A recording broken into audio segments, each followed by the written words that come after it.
Me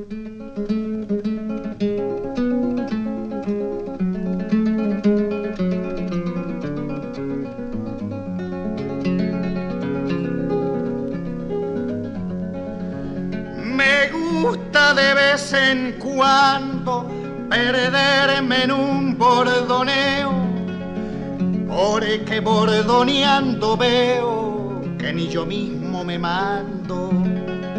Las cuerdas van ordenando lo mejor del sentimiento, y en el trotecito lento de una milonga campera va saliendo campo afuera lo mejor del sentimiento.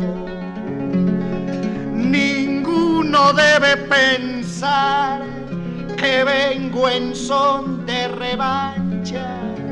No es mi culpa si en la cancha tengo con qué galopear.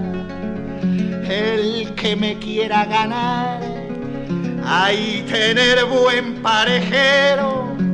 Yo me quitaré el sombrero porque así me han enseñado, y me doy por bien pagado de entrando atrás del primero.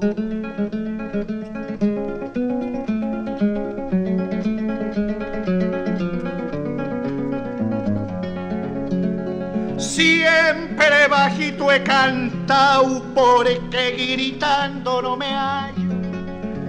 Grito al montar a caballo si en la caña me he bandeado, pero tratando un verseao, ande se cuenten quebranto.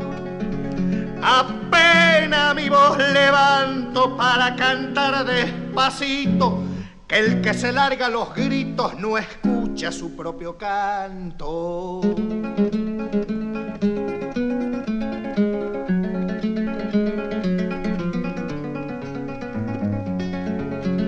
Si la muerte traicionera me acogota su palenque, háganme con dos rebenques la cruz pa' mi cabecera.